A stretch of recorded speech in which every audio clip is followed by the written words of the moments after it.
Let me ask you something. When did you first learn that lighter was better?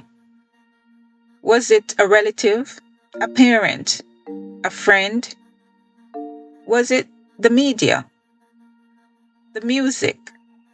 Was it the way people in your family talked about the light-skinned baby, different from the dark-skinned one? You didn't choose that belief.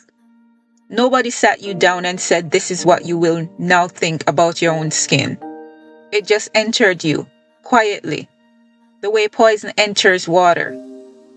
Thanks for joining me today on Jamaican Soul Medicine. And today we are not talking about skin bleaching as a beauty trend. We're talking about skin bleaching as a spiritual wound, as the continuation of a system that was built to make Black people reject themselves. Stay with me, this one is deep. Let me give you some history. Not the sanitized version, the real one. During slavery in Jamaica, white plantation owners fathered children with enslaved women. These children, lighter skinned, mixed, were given different roles. Not freedom, but closer to freedom. They worked inside the house instead of in the fields. They wore different clothes. They had slightly more access. And the enslaved people watched this. Generation after generation. They watched lighter skin equal better treatment. That was not an accident. That was a management system. It was designed to make dark-skinned people believe that if they could just get closer to white in any way, they would suffer less. It divided people who should have been united. It made the oppressed compete with each other based on proximity to the oppressor. Slavery ended in 1838, but that belief did not get a freedom date. It moved through the generations like an inheritance nobody asked for.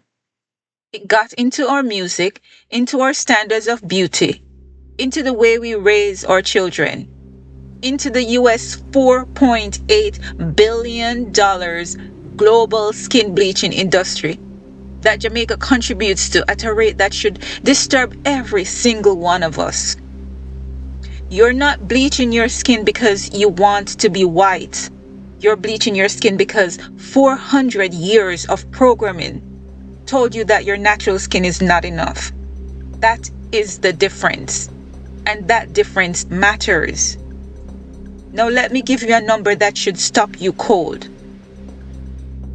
Over 300,000 Jamaicans bleach their skin in a country that is over 92% Black.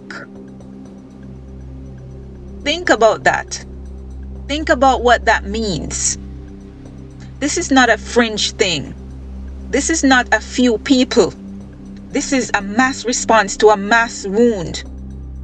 And yet we treat it like a personal choice, a beauty preference, something private. We don't ask the deeper question, why?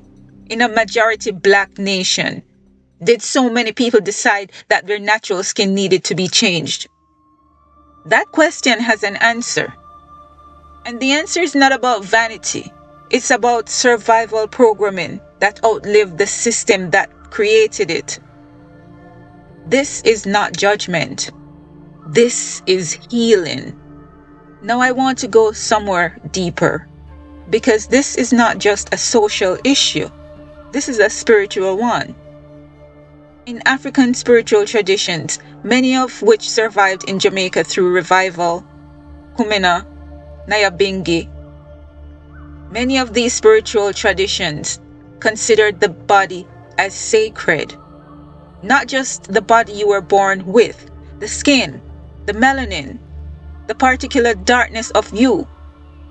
That was not an accident of nature, that was an intentional creation. Your ancestors in West Africa did not see dark skin as a problem to be solved. They saw it as power. They saw it as protection, as evidence of the skin's blessing. Children were not kept out of the sun. The sun was a source of life. So somewhere between Africa and the island, between the ship and the plantation, that knowing was taken from us.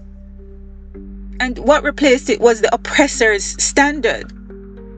When you reach for a bleaching cream, you're not just choosing a product. You are, without knowing it, reenacting a 400-year-old decision that was made for you, not made by you. You're agreeing in the most intimate way possible with a system that said your natural self is not enough. That is the wound, not the bleaching itself, the belief underneath it. I want to talk to the person watching this who has bleached, or who is thinking about it, or who has told their child to stay out of the sun. I'm not here to shame you. Shame does not heal anything. Shame is actually part of the same system we're trying to dismantle. What I want to say to you is this: the soul remembers. Somewhere in you, before the programming, before the music told you browning was the standard, before your family passed down the colonial measuring stick, there is a part of you that knows. A part of you that knows your skin was not made to be corrected. It was made to be honored. And that knowing is what ancestral healing is about. It is not about going back to something you lost. It is about remembering something that never left. It went underground, it survived, and it is waiting for you to claim it. So how do you start? How do you actually begin to undo 400 years of programming? I'm not going to give you a 5-step listicle. This is not that kind of channel. But I will say this. It starts with noticing. Just noticing. The next time you compliment someone and the word browning comes out, pause. Ask yourself, what am I actually saying? The next time you hear a child being told to stay out of the sun, ask, where did that come from? You don't dismantle a belief system by fighting it. You dismantle it by shining light on it. Because these things only have power in the dark. When you name them, when you trace them back to their source, their grip loosens. That is what this channel is. It is light on old wounds. It is the naming of things that were never supposed to be named. Because they wanted you silent. They wanted you to keep passing the wound down without ever asking where it came from. But you're here, which means something in you was ready to ask. The soul remembers. The land remembers. And now you're starting to remember too. If this message reached you, share it with one person who needs to hear it. Not because I need the views, because they need the healing. Subscribe to Jamaican Soul Medicine.